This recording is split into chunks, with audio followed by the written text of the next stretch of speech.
ওরে একবার যদি নজরে পড়ে যাও তোমার তকদির খুলতে দেরি হবে না।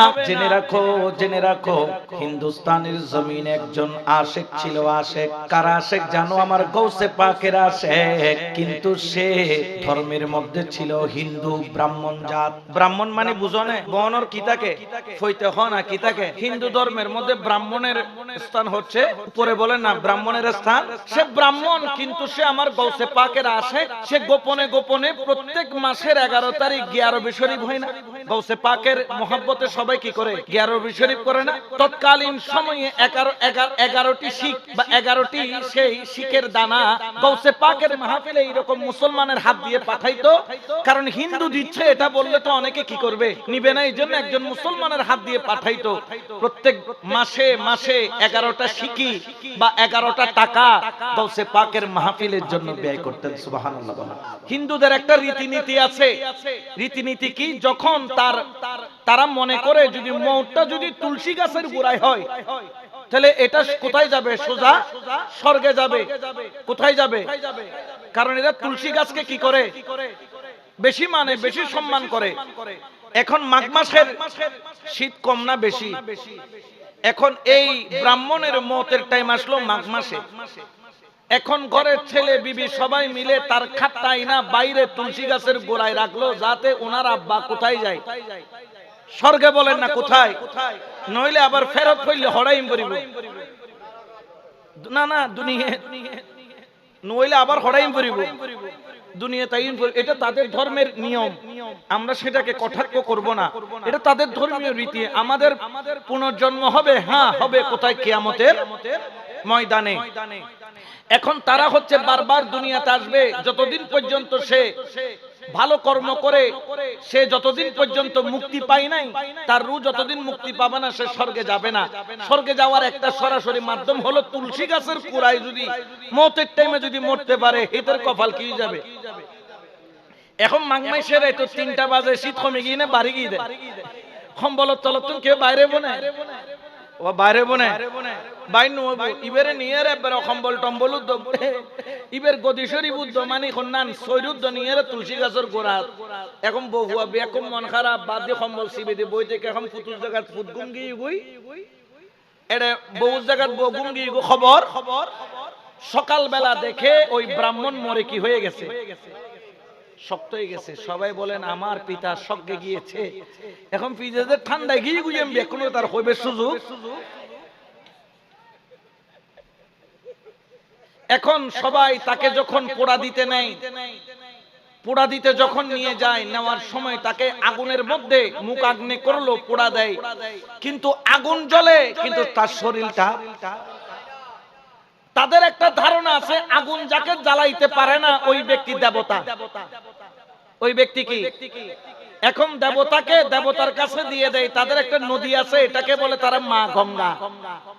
ইবে মেদি কি করি দে বাসায় দেন না দেয়। এখন ইনি যে কিন্তু আগুনে পোড়া যায় নাই, ইনাকে কি করেছেন? গঙ্গায় ভাসিয়ে দিছেন। আর এদিকে ভাসিয়ে দেওয়ার দেরি, এই গঙ্গার সাথে ভাটার মধ্যে এই লাশটা কলার ভেলার উপর যাইতে যাইতে যাইতে যাইতে যাওয়া আরম্ভ করলো।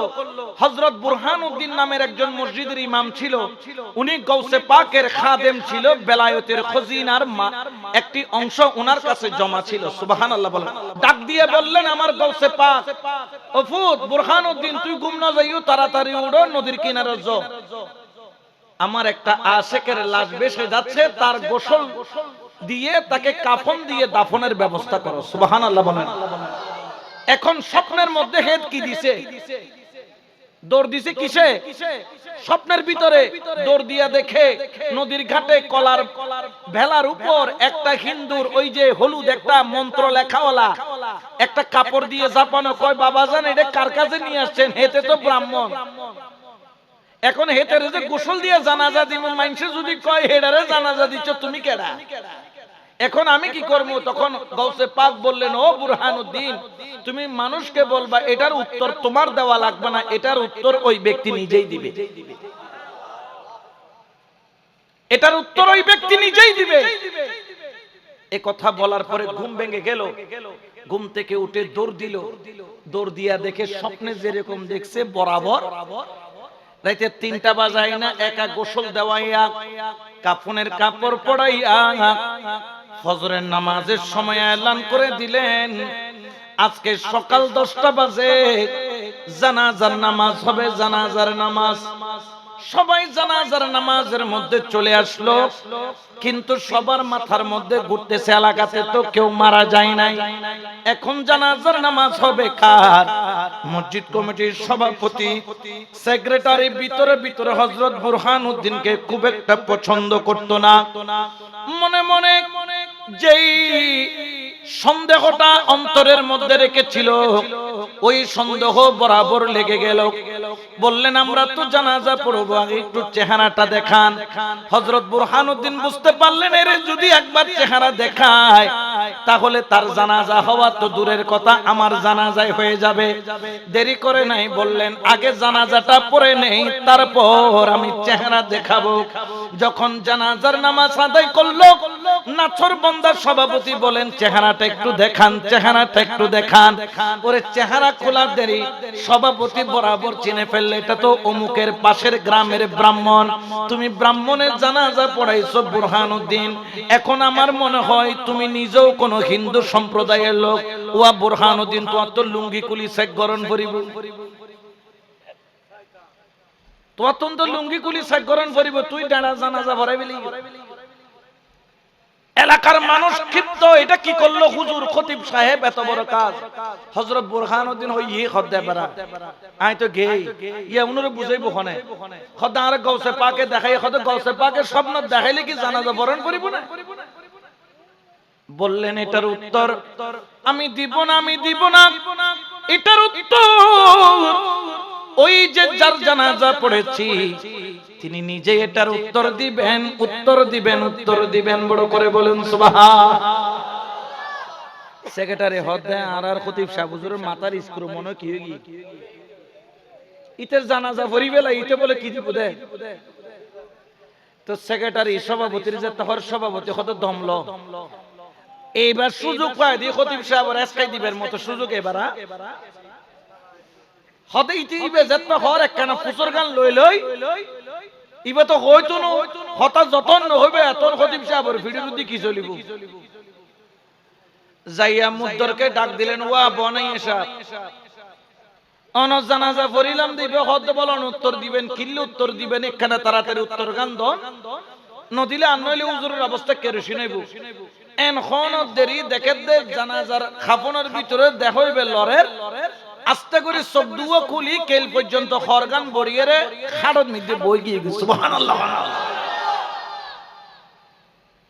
খাটের মধ্যে যখন বসে পড়লেন, বসে পড়ার পরে ওই ব্রাহ্মণ সকল জানাজার ময়দানের মধ্যে যত মানুষ সকলকে খেতাবত করলেন, বললেন, ভাই শুনেন, আমার মাওলানা ইব্রাহিম সাহেবকে আপনারা কোন ধরনের আঘাত করবেন না। উনি জানাজা পড়িয়েছেন, ঠিক করেছেন, ঠিক করেছেন, ঠিক করেছেন। কারণ কি জানো, আমার মতের সময় যখন হলো, আমাকে তুলসী গাছের গোড়ায় যখন রেখে আসা হলো, আমার পরিবার পরিজন ঠান্ডার কারণে ঘুমায় পড়ল, কিন্তু আমার ছটফটানি হাত পা ছোড়ার কারণে আমার শরীর থেকে কম্বল পড়ে যায়, আমি ডাকতেও পারি না, আমার শরীরের মধ্যে কোনো বল নাই, শক্তি নাই। মওতের সময়, সাকরাতের সময়, এই মুহূর্তে আমি আমার যত দেবতা আছে সকল দেবতাকে ডাক দিলাম, ৬০,০০০ ৭০,০০০ কোটি যত দেবতা আমি সবাইকে ডাকলাম, আসো দেবতা আমাকে একটু তুমি সাহায্য করো। কিন্তু সাকরাতের মুহূর্তে কেউ সাহায্য করলো না। অমন টাইম আমার মাথার মধ্যে আসলো, আমি তো একজন আল্লাহর ওলির পাগল। সেই ওলির নাম হলো পীরানে পীর মিরানে মীর দস্তগীর সৈয়দ আব্দুল কাদের জিলানী গিলানী আল বাগদাদি রাদিয়াল্লাহু তাআলা। বড় করে বলেন না সুবহানাল্লাহ। दीवाना कहीं बुलाए एमदाद वही पा जाए, एमदाद वही पा जाए, গাউসে পাকের দেওয়ানা যেখান থেকে ডাকবে সাহায্য সেখানে दीवाना कहीं बुलाए इमदाद वही पजाए इमदाद वही पजाए तुम भले समंदर पार हो तुम भले समंदर पार हो अब्दुल कादिर जिलानी हम दुखियों के गमखार अब्दुल कादिर जिलानी हम दुखियों के गमखार अब्दुल नूर नजर सरकार वो नूर नजर सरकार वो अब्दुल कादिर जिलानी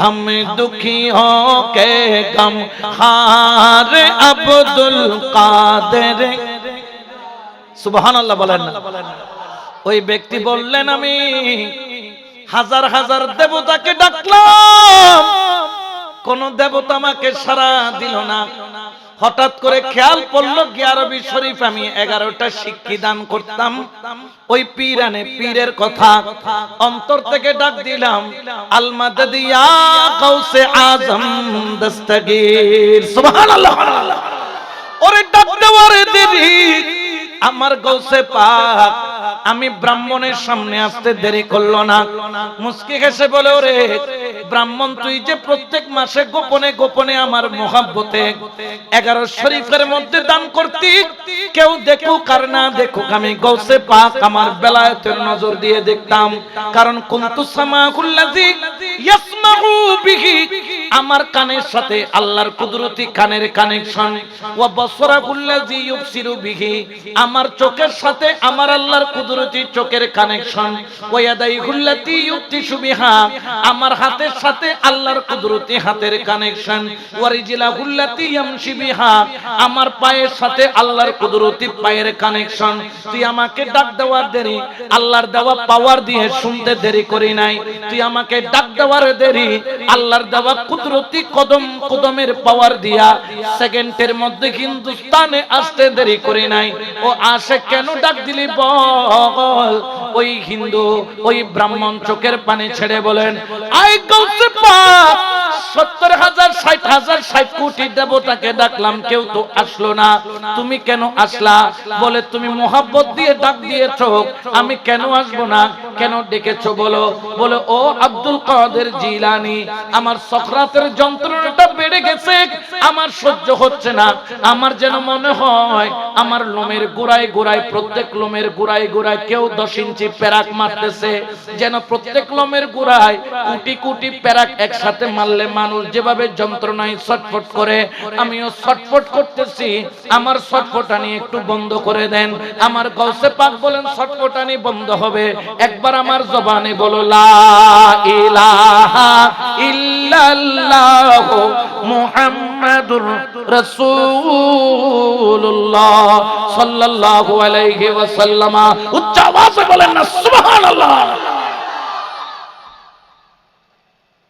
আচ্ছা ইনি যে কলমা পড়াইতেছেন উনি কলমা পড়তেছেন বিবি শুনছে সন্তান শুনছে পাড়া প্রতিবেশী শুনছে উনি ইন্তেকালের আগে কাউকে বলে যেতে পারছেন বলার সুযোগ হয় নাই ওই কলমাটা পড়ার দেরি গাউসে পাকের মুহাব্বতের নজরের দিকে তাকাইয়া উনি ওনার শেষ নিঃশ্বাস ত্যাগ করতে দেরি করে নাই ইন্না লিল্লাহি ওয়া ইন্না ইলাইহি রাজিউন এইজন্য তার সঙ্গে বলেন আর কোন ধন চাই না মুর্শিদ আর কোন ধন চাই না মুর্শিদ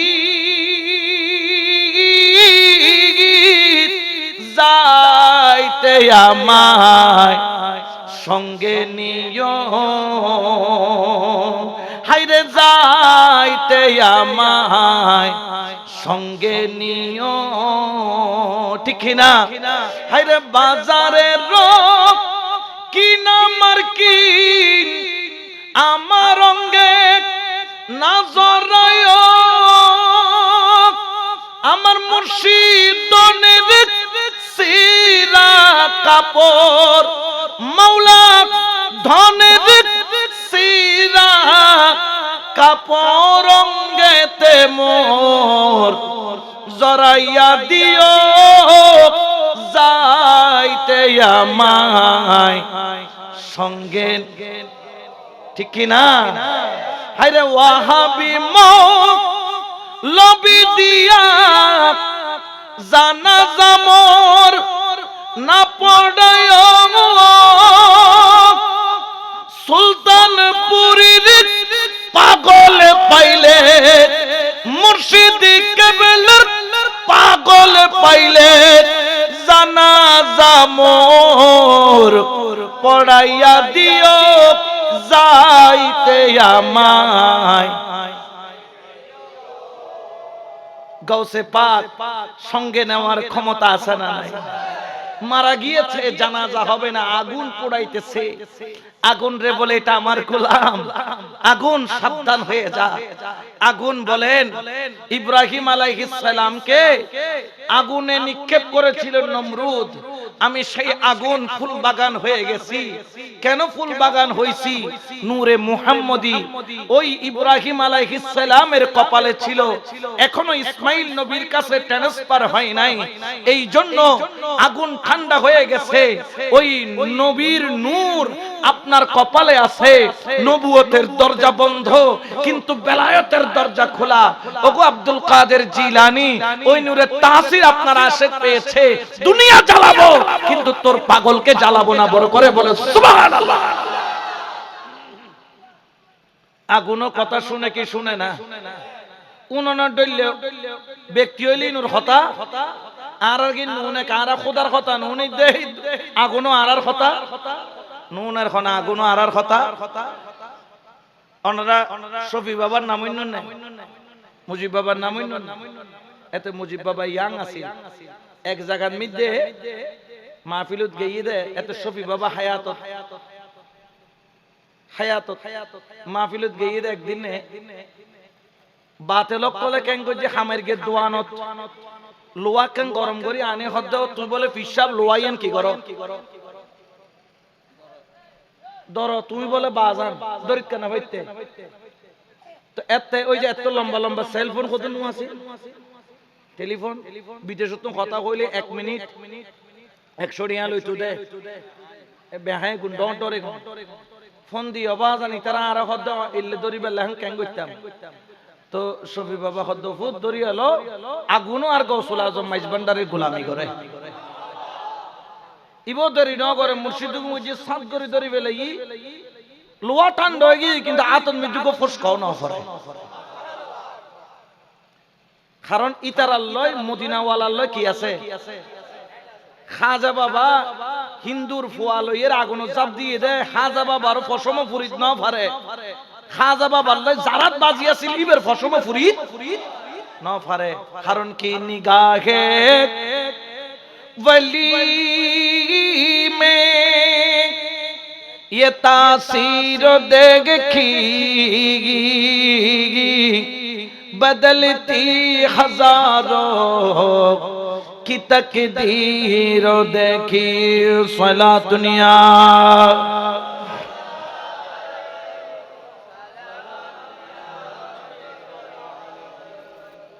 ওই ব্রাহ্মণ বললেন আমাকে কলমা পড়ায়া দিলেন ওরে যারা এখানে জানাজার ময়দানের মধ্যে তোমরা যারা এসেছো আমাকে তোমরা ব্রাহ্মণ মনে করিও না আমার মওতের আগে যিনি আমাকে কলমা পড়াইয়া মুসলমান বানাইছেন এই ব্যক্তির নাম হলো পীরানে পীর মিরানে মির দস্তগীর সৈয়দ আব্দুল কাদের জিলানী গিলানী আল বাগদাদি রাদিয়াল্লাহু তাআলা উচ্চ আওয়াজে বলেন না সুবহান ঠিক কি না এইজন্য পীরের দরবারে যাবেন শক্ত করে ধরবেন মুর্শিদকে ছাড়ার কোনো সুযোগ ওই আমি না পাই যদি তোমার দর্শন আমি না পাই যদি তোমার দর্শন প্রাণের মুর্শিদ রে, হাইরে ভুলিব না থাকিতে জীবন, ওই আমি না পাই যদি তোমার দর্শন, হাইরে না পাই তোমার দর্শন প্রাণের মাওলা রে, হাইরে ভুলিব না থাকিতে প্রাণে চাগায় রাখি ধরে, তুমি কেন যাও রে দূরে, কারে জানাই মনে গেরি বেদন, ও মৌলা রে, হাইরে ব্যথায় আর যা না বকারে, দরদি নাই এ সংসারে গো, হাইরে বাসনা মোর করিতে পুরন, হাইরে বাসনা মোর করিতে পুরন, প্রাণের মুর্শিদ রে, হাইরে ভুলিব না থাকিতে আর কি আছে দিব তোরে, জানায়া দাও এই আমারে, দিতে আর কি আছে ও সম্বল, ও মুর্শিদ হায়রে সব দিয়াছি নাই রে বাকি,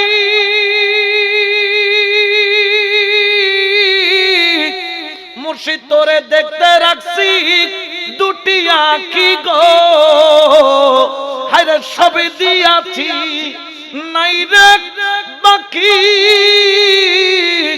সুলতানপুরি তোরে দেখতে রাখছি দুটি আঁখি গো, তোমায় দেখব বলে দিয়া দুই নয়ন, বলো দেখব বলে দিয়া দুই নয়ন, প্রাণের মুর্শিদি রে, হায়রে ভুলিব না থাকিতে জীবন, ওই আমি না পাই যদি তোমার দর্শন, হায়রে না পাই যদি তোমার দর্শন, প্রাণের মুর্শিদি রে গে গে, হায়রে ভুলিব না থাকিতে জীবন, সালাত দুনিয়া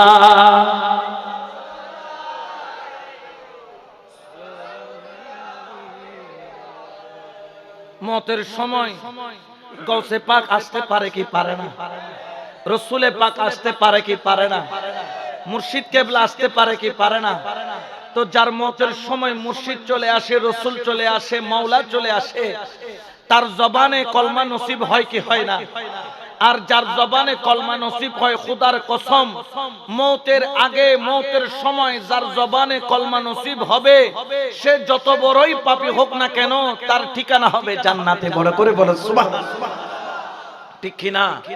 কারণ কি শেষ ভালো যার, সব ভালো, জোরে বলেন না সব ভালো তার। এই জন্য গাউসে পাক ওই শেষ বিদায়ে ওই আশিককে সারা শুধু দেন নাই, কলমা পড়িয়ে ঈমানের দরজা দিয়ে নিয়ে গিয়েছেন। তোমরা বুরহানুদ্দিনকে মেরো না, আমি ছিলাম ব্রাহ্মণ কিন্তু মওতের টাইমে যিনি আমাকে কলমা পড়িয়েছেন তার নাম হচ্ছে পীরানে পীর দস্তগীর সৈয়দ আব্দুল কাদের জিলানী গিলানী আল বাগদাদি।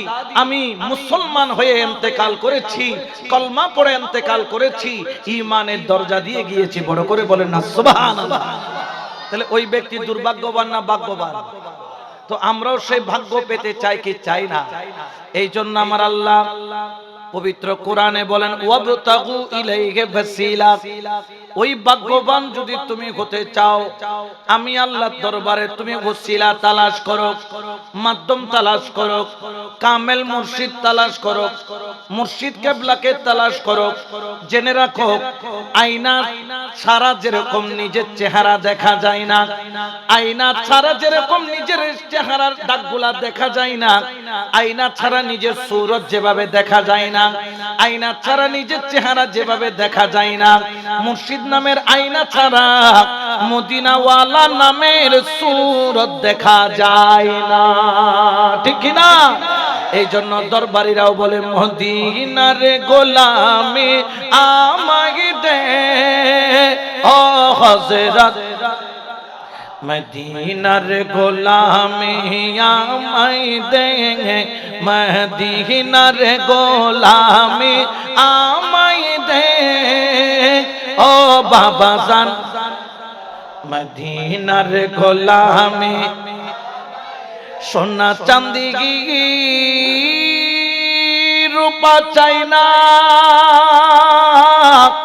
চরণ দুলি কই কামনা, সোনা চাঁদি রূপা চাই না, চরণ দুলি এই কামনা, ভাঙা তোকে ধীর জোরা লাগাই দে ও সুলতানপুরি শাহ, মদিনার গোলামি আমায় দে, মদিনার গোলামি আমায় দে ও বাবা জানে কেবলা, মদিনার গোলামি।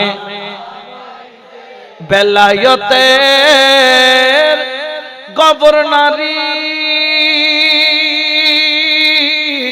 ওই আমার গাউসুল আজম মজবান্দারি, বেলায়েতের গভর্নরি গাউসুল আজম মজবান্দারি, আসে গহনের হৃদয় জুড়াই দে ও মুর্শিদ কেবলা, মদিনার গোলামি, মদিনার গোলামি আমায় দে ও বাবা জান, মদিনার গোলামি আমায় দে।